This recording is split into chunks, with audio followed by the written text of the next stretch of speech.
मियां साहब को हर हफ्ते मिलते हैं, उनके साथ बैठते हैं, खाना खाते हैं, गपशप लगाते हैं। तो मियां साहब कब तक वापस आ रहे हैं, क्या प्लान है, क्या चल रहा है सर? देखिए, पाकिस्तान वापस जाना मियां साहब की अवलीन तरजीह है, लेकिन देखना यह है कि जब वो आए थे तो उनकी जान को खतरात लाहक हो गए थे। मेरे ख्याल में उनसे मुलाकात जब भी मौका मिले मैं जरूर जाता हूं और मिलता भी हूं, और वो शफकत फरमाते हैं। हमारा यही ख्याल है कि उनको उस वक्त जाना चाहिए जब हालात साजगार हों, जब किसी भी किस्म का पॉलिटिकल विच हंट ना हो, जब उनकी जान को खतरा ना हो। इस रजीम से किसी खैर की तवक्को नहीं है। जब इस रजीम में उनकी जमानत की दरखास्त मुस्तरद करवाने के लिए लोग हरकत में आते रहे हैं, तो उनकी जान को खतरात पहुंचाने में कोई लोग जो हैं वो हेजिटेट नहीं करेंगे। तो मेरे ख्याल में उनको आज नहीं, कल नहीं, आज जाना चाहिए, लेकिन उस वक्त का तयन बहुत सोच विचार के बाद पॉलिटिकल पार्टी करेगी, उनकी अपनी जमात करेगी, मजलिस से मशावरत करेगी, उनकी फैमिली करेगी, फिर डॉक्टर करेंगे। अगर आप कहेंगे जी आज ही उनको जहाज पे बिठा दें, मियां साहब का शायद दिल करता हो कि वो चले जाएं, लेकिन मेरे ख्याल में वो उनके लिए साजगार नहीं होगा, जमात के लिए साजगार नहीं होगा। तो वो वक्त का तयन खुद ही करेंगे, उनकी जमात करेगी। लेकिन मैं इतना बता देता हूँ, मुआदा नो मुआदा, इन इस हुकूमत की टांगों में जान नहीं है कि वो मियां नवाज शरीफ को उनकी मर्जी के बगैर बरतानिया से पाकिस्तान लेके जा सके। मियां साहब बिल्कुल आएंगे, खुद आएंगे, अपनी मर्जी से आएंगे, और उस वक्त आएंगे जब हालात पाकिस्तान के साजगार होंगे और तब्दीली के लिए राह हमवार हो चुकी होगी। अभी तो वो जो है किसी मखमसे में है हुकूमत। मेरा ख्याल है कि जूं जूं ये IMF के साथ किए गए मुआदे के असरात निकलना शुरू हो जाएंगे, तो मियां साहब का आना, उनका लाना और उनका पाकिस्तान में होना जरूरत बन जाएगी, और इंशाल्लाह ताला वो वक्त जल्द आएगा। इनका ट्रैक रिकॉर्ड ऐसा है कि इनके दौर में कोई भी इनके हवाले नहीं करने लगा, कोई भी इनकी बात पे यकीन नहीं करता। जिस तरह का इन्होंने ट्रायल किया है, जिस तरह का इन्होंने लोगों को ट्रीट किया है, जिस तरह ऑपोजिशन के ऊपर हीरोइन के केस डाले हैं, लोगों के ऊपर, लोगों को अदालतों से उठा लिया है, लोगों की डिस्क्वालिफिकेशन करवाई है, लोगों को, ऑपोजिशन के तमाम लीडरों को इन्होंने खुल के रगड़ा लगाया है, तो इनसे किसी खैर की तवक्को नहीं है। तो इसीलिए ये वक्त लिया जा रहा है कि क्योंकि इनसे खैर की तवक्को नहीं है, तो जितनी जल्दी हो सके ये रजीम बदले, हालात बेहतर हों। अगले इलेक्शन की तरफ जब पेशकदमी शुरू हो जाएगी तो मेरे ख्याल मियां साहब को आप अपने दरमियान पाएंगे इंशाल्लाह। जी इंशाल्लाह ताला। तो बैरिस्टर साहब, ये पाकिस्तान की आवाम जो है वो तो बिल्कुल पुकार रही है मियां नवाज शरीफ साहब को कि मियां जी वापस आओ ते आके मुल्क संभालो ते साडा कोई हाल नहीं रहा। ਤੇ ਤੁਸੀਂ ਸਮਝਦੇ ਹੋ ਕਿ ਮੀਆਂ ਸਾਹਿਬ ਨੂੰ ਇਹ ਸਾਰੀਆਂ ਚੀਜ਼ਾਂ ਦਾ ਪਤਾ ਹੈ, ਉਹਨਾਂ ਨੂੰ ਖਬਰਾਂ ਮਿਲਦੀਆਂ ਰਹਿੰਦੀਆਂ ਕਿ ਆਵਾਮੇ ਪਾਕਿस्तान ਜਿਹੜੀ ਹੈ ਉਹਨਾਂ ਨੂੰ ਬੜੀ ਬੁਰੀ ਤਰ੍ਹਾਂ ਮਿਸ ਕਰ ਰਹੀ ਹੈ। और मैं समझना कि जेड़े तब्दीली वाले सी वो भी मियां साहब को अब मिस कर रहे हैं कि खुदारा आ जाओ और आके ये चीजें सस्ती कर जाओ। वो समझते हैं कि मियां आएगा और सारा कुछ सस्ता कर देगा। तो मियां साहब को इस बात का पता है ना कि आवाम मिस कर रही है। आपकी बात ठीक है, मियां जो आएगा लग पता जाएगा। तो आपको पता है कि जो 3 दफा का वजीर आजम है उसका हाथ अवाम की नब्ज पे होता है। जो लोग उनके इर्द गिर्द बैठते हैं वो आपको बताएंगे कि मियां नवाज शरीफ का तकरीबन रोजाना ये सवाल होता है कि अशिया खुर्दो नोश की कीमतों में क्या इस वक्त इजाफा है, क्या है उसकी कीमत। सो आटा, चीनी, दाल, घी, डॉलर रेट, कर्जों की शरह, तो वो इसके बारे में वो बड़े फिक्रमंद रहते हैं और पूछते हैं बकायदा कि क्या कीमतें क्या है।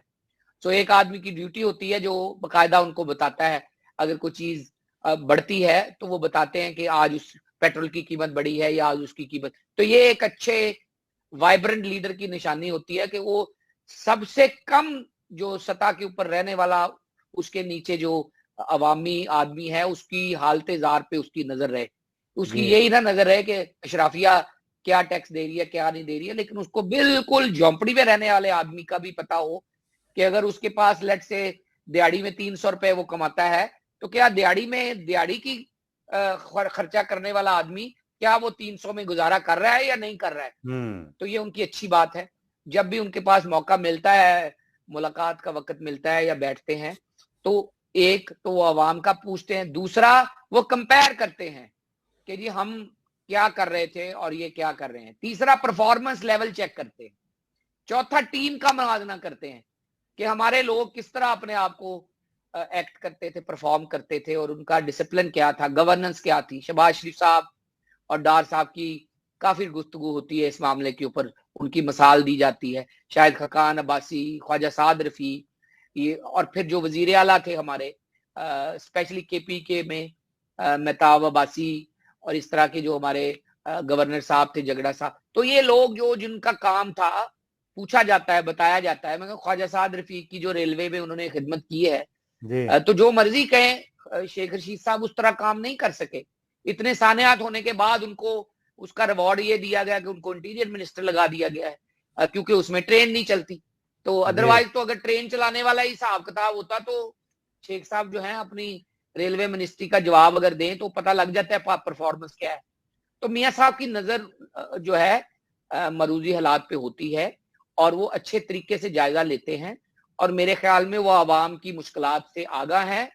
सर्वे उनकी नजर से गुजरते हैं, बिल्कुल वो खुश दिली से कबूल करते हैं कि पाकिस्तान में उनकी और शहबाज शरीफ साहब की, डार साहब की टीम की जरूरत है।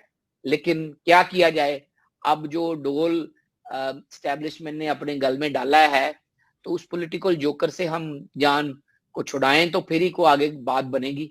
अवाम और हम यही मिलकर इंतजार कर रहे हैं कि कब सिलेक्टर्स का दिल अपने सिलेक्टेड जो है पपेट है उससे वो हो, उनका दिल भरे और वो मारूजी हालात को देखते हुए, इससे पहले कि पाकिस्तान को बहुत बड़ा नुकसान हो जाए, वापस ड्राइंग टेबल पे आए, फैसला करें और पाकिस्तान में एक सियासी निजाम जो है उसकी तरवीज करें, अवाम को एक फैसला करने दें, मैंडेट देने दें, खुद मैंडेट डिक्टेट ना करें, अवाम को मैंडेट देने दें। अवाम ने सदारती निजाम का मैंडेट नहीं दिया इमरान खान को, अवाम ने सिर्फ इसको दिया था कि ये कोतवाल बन के तो पाकिस्तान के पैसे लाएगा स्विट्जरलैंड से $200 बिलियन और वो IMF के मुंह पे मारेगा और लोगों को सजाएं दिलवाएगा और इनके लोग जो हैं वो पवित्र होंगे और इनके ऊपर कोई एक उंगली नहीं उठा सकेगा। इमरान की कोई कबीना का एक आदमी मुझे बता दें जो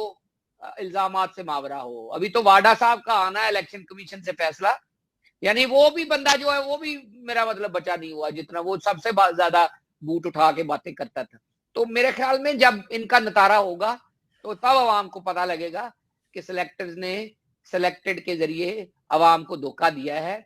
उन्होंने जो हमें मसीहा बना के पेश किया था वो लोकल लेवल का चाइना का माल निकला है और टूट बटूट टाइप आदमी निकला है जिसके पल्ले कुछ नहीं है। तो अवाम जानते हैं ये चीजें, इसीलिए डॉलर 176 पे है, इसीलिए आटा 70 पे और शुगर 200 के करीब है। ये टूट बटूट ये जो हमें पेश किया गया है मसाया बना के, ये मसीहा है, ये आपके तमाम मसाइल का हल इस पुड़ी में है, आप ले जाएं, और उसी वजह से हम आज भुगत रहे हैं।